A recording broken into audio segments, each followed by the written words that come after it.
Le 27 décembre 2025, notre pays se rendra aux urnes pour élire ses députés. Un moment démocratique majeur et pourtant mal compris de bien des citoyens. J'ai le plaisir de recevoir aujourd'hui Al-Amin Fofana et Laetitia Goli, que je remercie d'avoir accepté notre invitation. Je vous laisse le soin de vous présenter et on va commencer, donc on va faire honneur aux dames. On va commencer avec Laetitia. Ok, merci beaucoup pour l'invitation. Je suis Laetitia Goli, je suis juriste en droit international public. Je suis aussi activiste et féministe. Je travaille sur les questions de citoyenneté et de droits humains. Merci pour l'invitation. Alamine Fofana, consultant politique junior, étudiant-chercheur en politique publique et gouvernance, récemment chroniqueur sur la nouvelle chaîne ivoirienne dans l'émission La Quotidienne Info, notamment formateur en art oratoire, leadership, développement personnel et soft skills. C'est un plaisir également d'être avec vous. Super, c'est impressionnant, mais c'est surtout une fierté de voir des jeunes comme vous aussi engagés.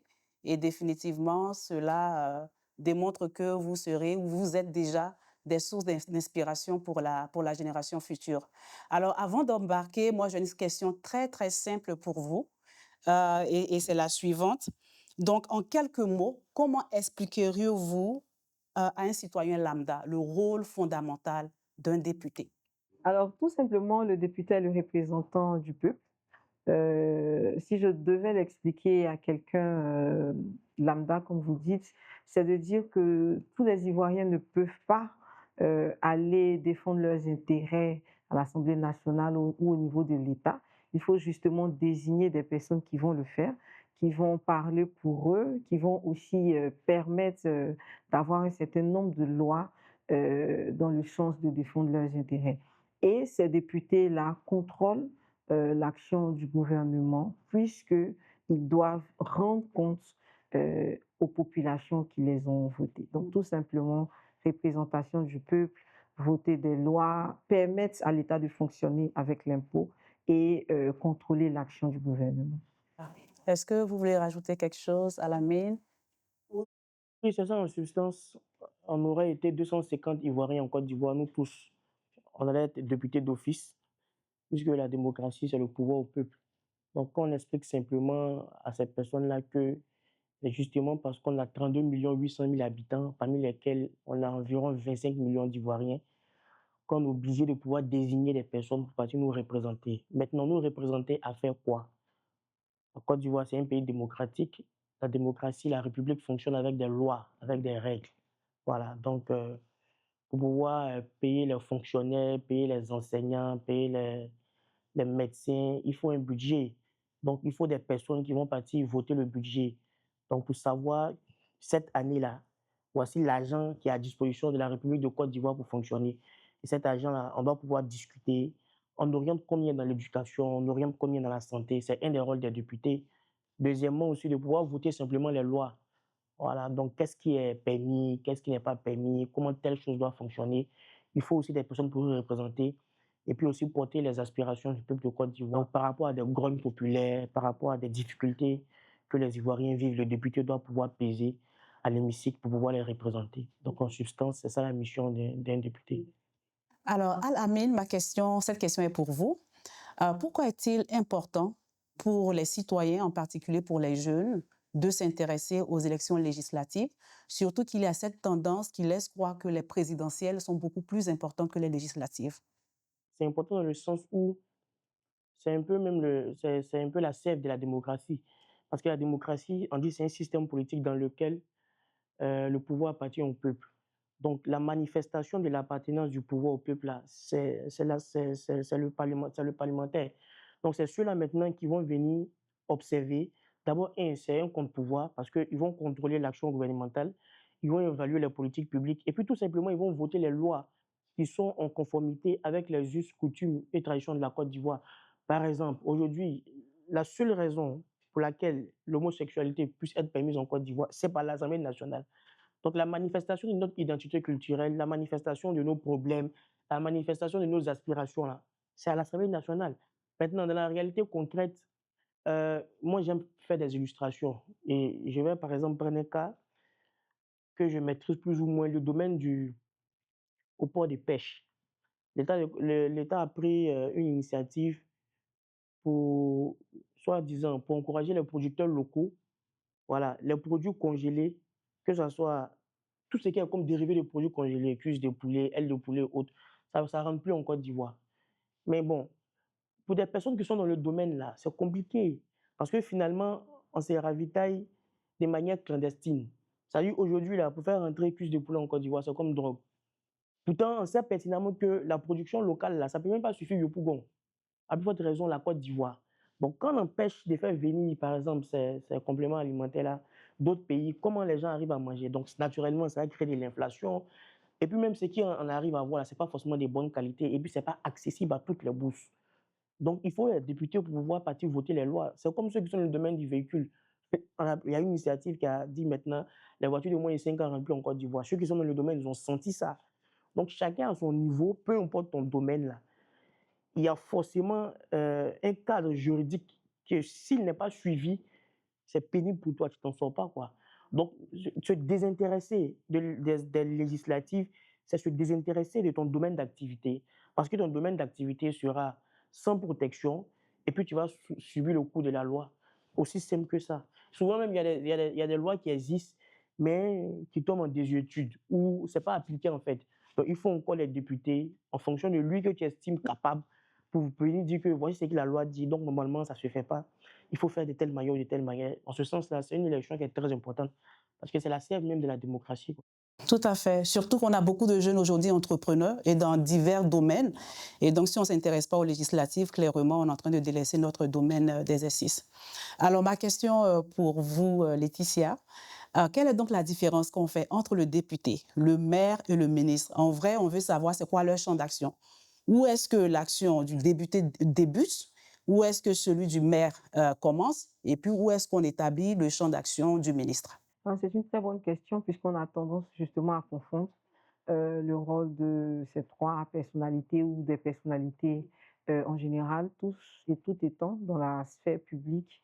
Il faut déjà comprendre ces rôles-là quant à qui désigne qui. Voilà, qui désigne le député, qui désigne le ministre et aussi le maire.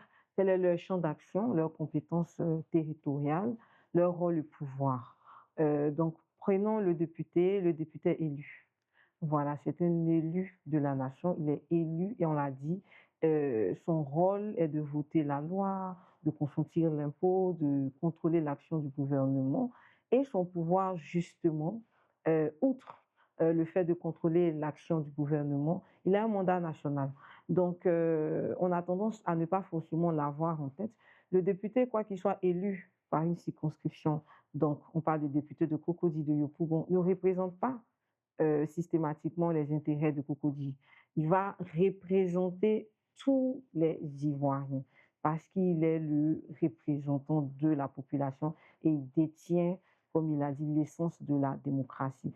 Donc son mandat est national, son pouvoir est de contrôler l'exécutif et son rôle est de faire la loi pour que justement cet exécutif-là, en l'occurrence le ministre, puisse la mettre en œuvre.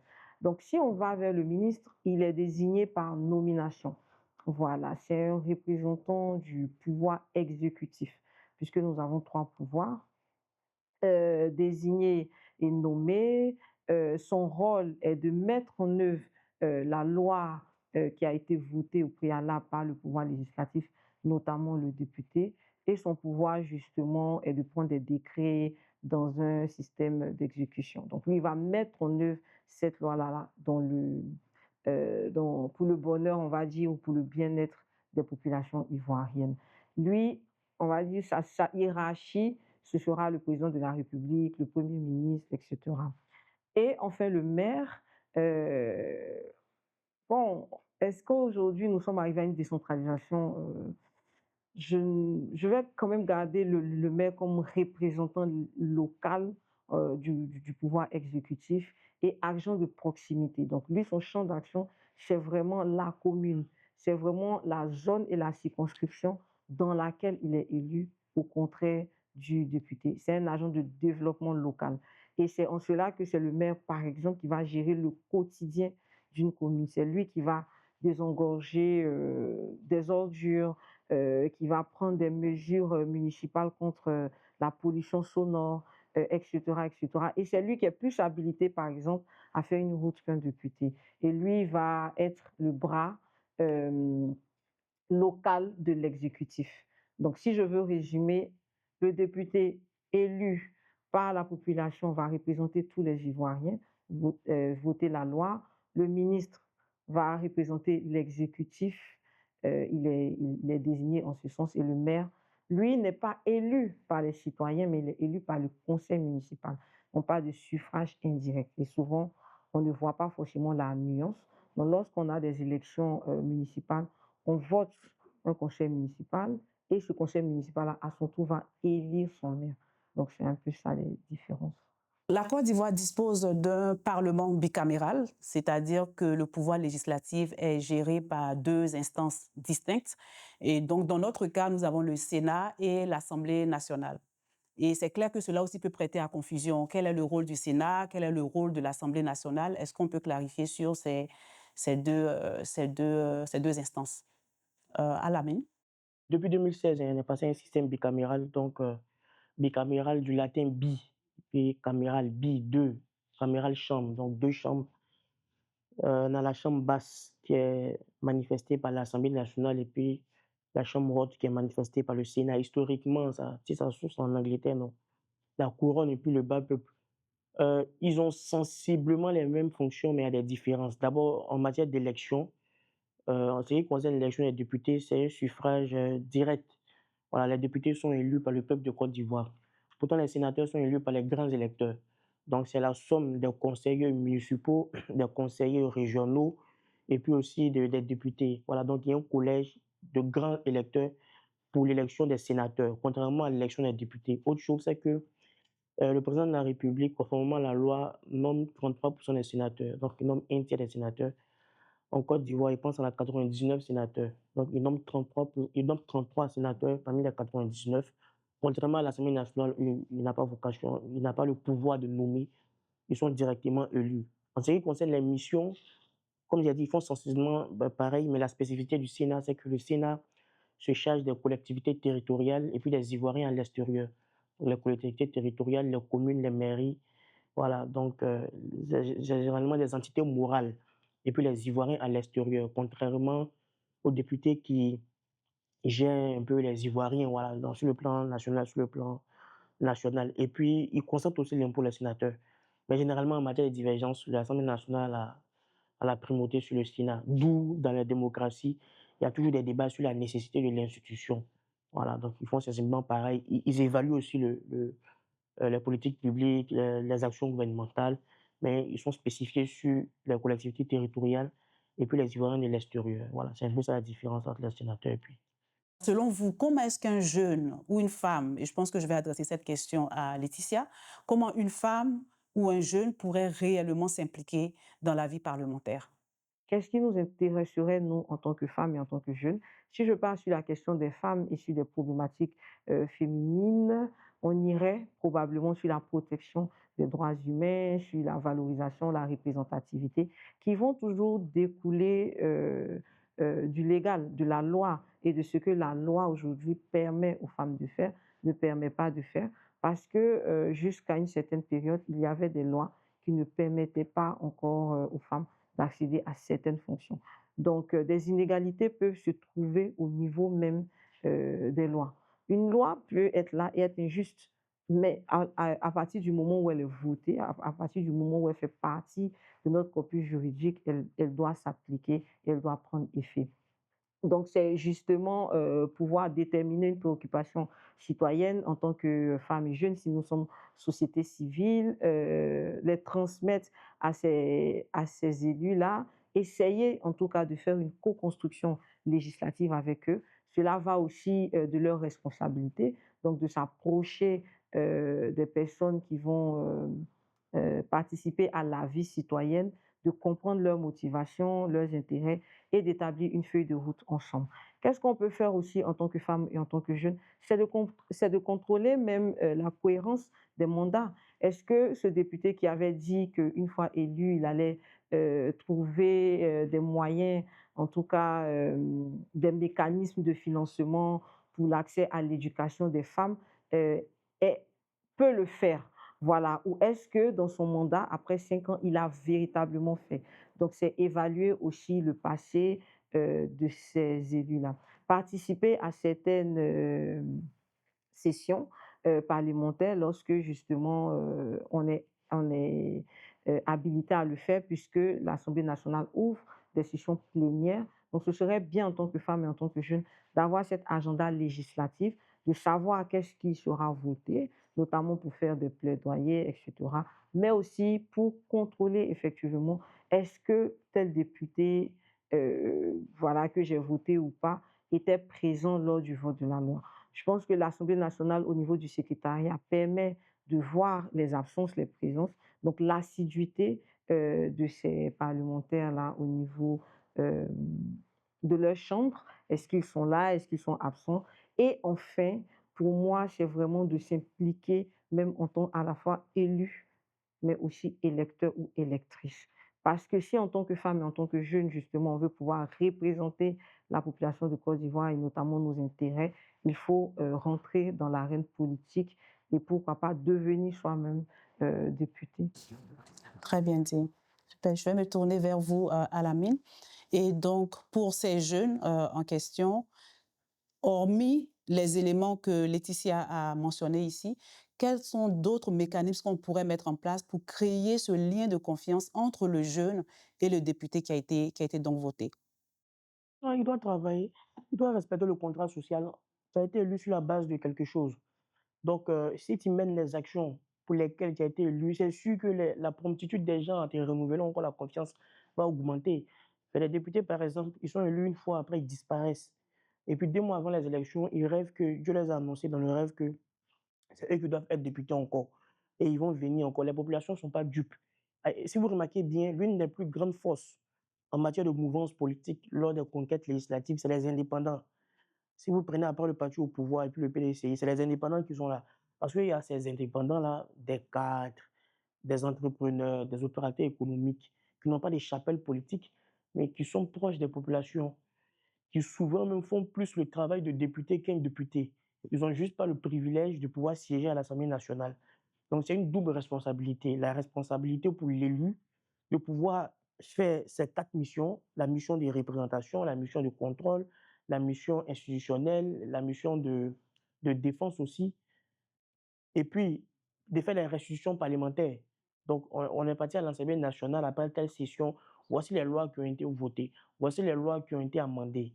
Et puis il faut aussi pour moi faire un exercice continu d'éducation aux droits de l'homme. Voilà. Parce que la, le nombre de lois qui existent en Côte d'Ivoire, c'est beaucoup, il y a beaucoup de lois. Donc, c'est déjà ces lois qui existent déjà, là, il faut les faire connaître. Ouais, il y a beaucoup de choses. Et il faut faire des adaptations thématiques. Par exemple, pour les agropreneurs ou bien les agripreneurs, les entrepreneurs de l'agriculture, il y a ce qu'on appelle le carbone, le crédit 14. Le crédit carbone, c'est-à-dire si tu as un champ de cacao, par exemple, l'économie de la Côte d'Ivoire est est basée sur l'agriculture. Donc, on a beaucoup d'agriculteurs. La loi permet que tu puisses vendre le taux de CO2 que tu captes dans l'oxygène, tu puisses le vendre sur un marché boursier. C'est dans la loi. Mais est-ce que c'est effectif? Ça veut dire la capacité de ta forêt ou bien de ton espace vert à pouvoir absorber le gaz carbonique et puis générer l'oxygène là. C'est payant, ça se vend sur un marché. Les grosses entreprises qui sont les plus grandes pollueurs, ou bien les grandes nations, on parle de la loi du pollueur-payeur. Donc, plus je pollue, tu dois pouvoir compenser ton taux de pollution par rapport à quelque chose, quoi. Donc, si moi, mon champ de cacao me permet de pouvoir absorber les CO2 que tu dégages là, tu me payes de l'argent. C'est prévu par la loi, hein. Mais est-ce que c'est effectif? Donc, il faut regarder qu'est-ce que la loi prévoit pour les entrepreneurs agricoles, qu'est-ce que la loi prévoit pour les entrepreneurs tout court, qu'est-ce que la loi prévoit pour les enseignants, qu'est-ce que la loi prévoit pour les médecins, qu'est-ce que la loi prévoit pour les jeunes. Donc, il faut faire ce travail de rafistoler les dispositions légales par rapport à des secteurs spécifiques. Raison pour laquelle on dit aux jeunes aussi de prendre plus de responsabilités, parce que aussi longtemps que les partis politiques traditionnels vont dominer l'hémicycle, ils vont toujours défendre leurs intérêts, et puis on ne pourra jamais les en vouloir, parce que dans leur tête, ils font partie de la confection du projet. C'est toi, tu es directrice des campagnes et ta sœur. Même si moi, Lamine Fofana, ici, votre adversaire, que tu sais que j'ai un meilleur programme là, le simple fait que tu fais partie des concepteurs du projet là, tu as voté ta sœur. Il ne faut pas, on va se mentir, ça existe partout. Donc, il faut partir maintenant chercher plus de place, pour avoir un peu plus de liberté, pour pouvoir agir un peu plus librement, quoi. Voilà, c'est ce qui est. Maintenant, pour les jeunes, il faut être conscient, il faut demander. Voilà, il faut poursuivre, il faut demander des audiences. Malheureusement aussi, nous aussi, on aime les choses qui sont très rapides. J'ai envoyé un courrier au député lundi, il ne m'a pas répondu. Mais il faut envoyer encore, il faut toujours chercher des moyens, il faut regarder son agenda, où est-ce que je peux la voir, s'il le prend, voilà. Donc, c'est une double responsabilité, et de l'élu, et de celui aussi qui élit. Donc, nous avons avec nous quelques étudiants en sciences politiques. Donc, je vais tout de suite passer la parole aux jeunes. Alors, je suis Kofi Assedou-Biché, je suis doctorant en sciences politiques à l'Université Hassan-Ouattara. Je suis membre d'une organisation de jeunes appelée Focus Citoyen, qui a pour objectif de mettre l'accent sur le citoyen dans la gestion des politiques, des initiatives et actions du gouvernement. Alors, c'est bien intéressant tout ce qu'on a dit aujourd'hui sur la participation des jeunes, et qui est pour moi une question intéressante.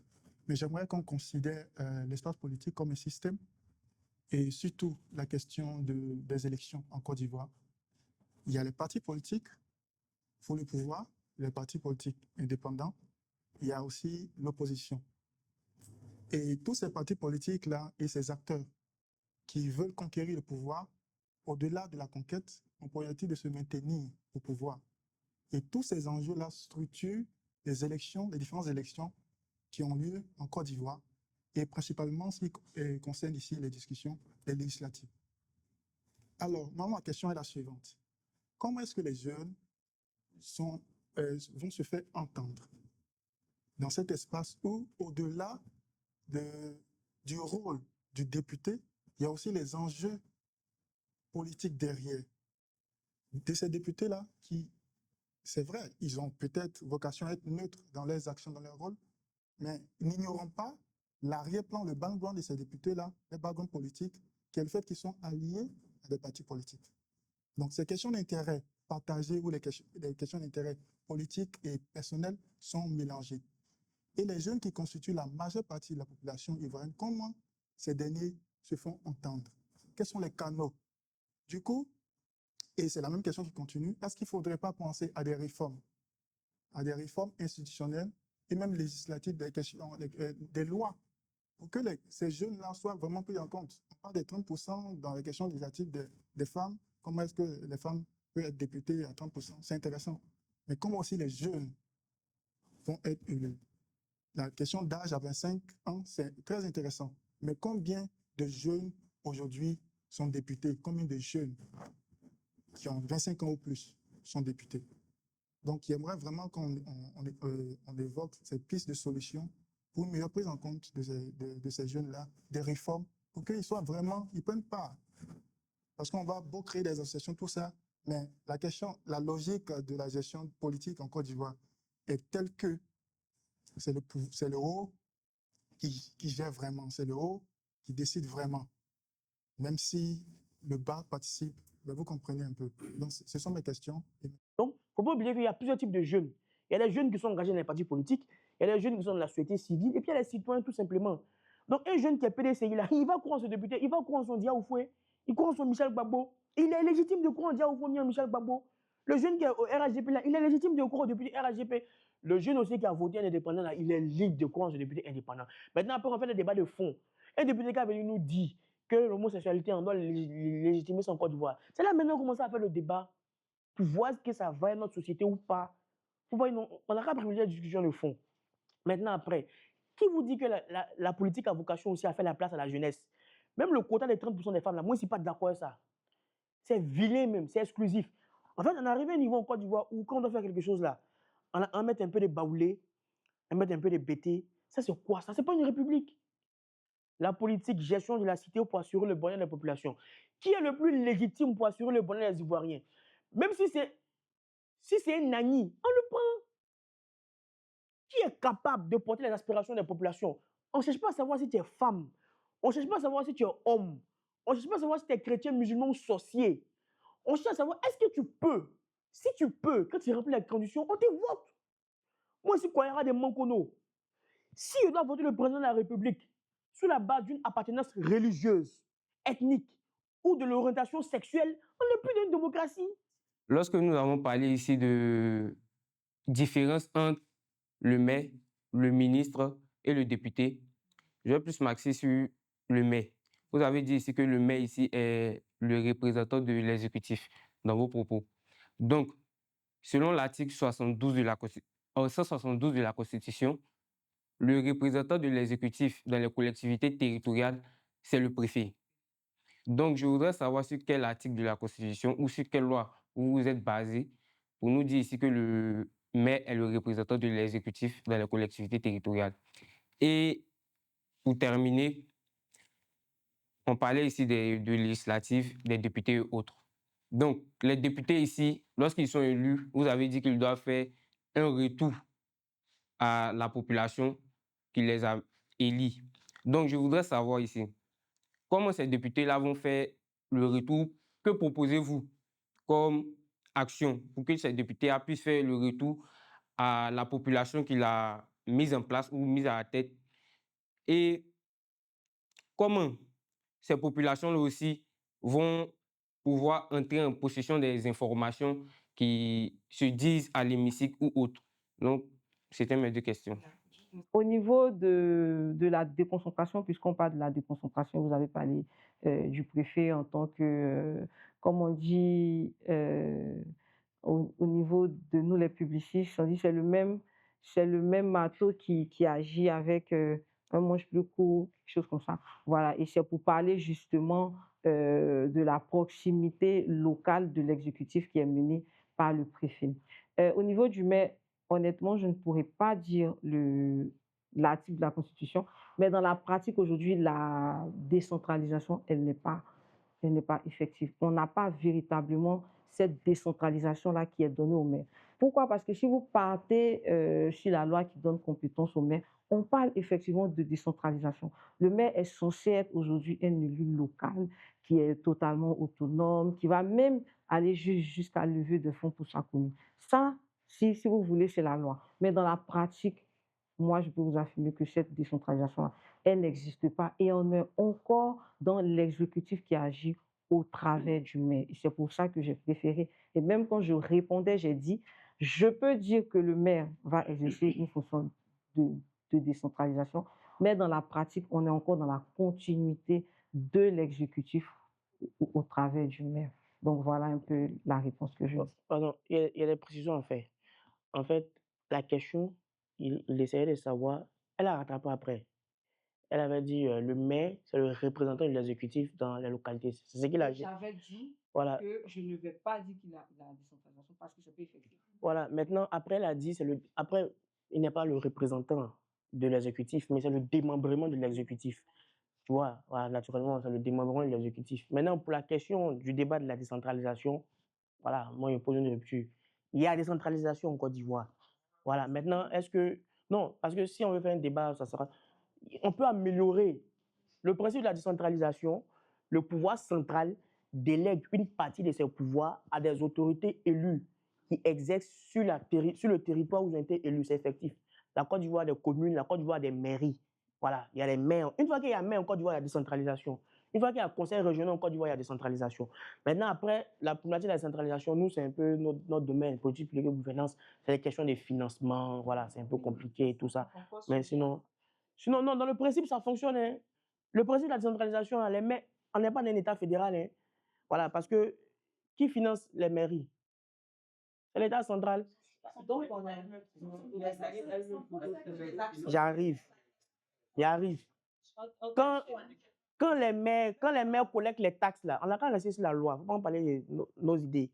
Selon la loi, quand les maires collectent les taxes, là, ils font quoi ça? Ils reversent au trésor. C'est la même taxe qu'ils reversent au trésor là qu'on redonne, on redistribue encore. Donc ça, dans le principe, c'est normal. Maintenant, après, ça ne vient pas vite. On voit peut-être que dans l'opposition, ça tarde un peu. Mais sinon, dans le principe, voilà, ça va quoi. Et puis les maires aussi sont paresseux. Il y a coopération décentralisée. Aujourd'hui, la mairie de Gagnoa peut collaborer avec la mairie de Paris. C'est un projet. Maintenant, en matière de coopération décentralisée, là, est-ce que c'est assez effectif? Voilà. Il ne faut pas allonger. Alors, nous avons eu de très beaux échanges. Et donc, à l'approche des élections législatives qui arrivent le 27 décembre, quel serait votre mot, votre message pour les citoyens ivoiriens qui iront voter le député? Moi, en ce qui me concerne, ils n'ont qu'à voter lui qui est le plus convaincant. Voilà, sans être sous le prisme d'une appartenance politique quelconque. Un député ne construit pas de route, ne peut pas construire l'hôpital aussi. C'est le représentant du peuple à l'Assemblée nationale, aussi simple que ça. Donc le député qui vous séduit le plus en ce qui concerne sa capacité à peser réellement pour le peuple, vous le votez, vous rentrez chez vous à la maison et la vie continue. Merci. Votre mot de fin, Laetitia? C'est de demander la redevabilité. Je pense qu'il y avait une question en ce sens. Peut-être aussi au niveau de l'Assemblée nationale d'avoir des données ouvertes, consultables, publiques. Pourquoi pas, on a des pays où on a des sites Internet où on peut directement avoir toutes ces données-là qui permettent justement, après l'élection des députés aussi, de pouvoir facilement exercer ce contrôle citoyen. Mais voilà, c'est de voter celui qui va défendre le plus nos intérêts. Tout à fait. Super.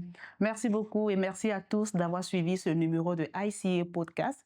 Et on ne l'oublie pas, comprendre les élections législatives, c'est comprendre son pouvoir de citoyen. Merci.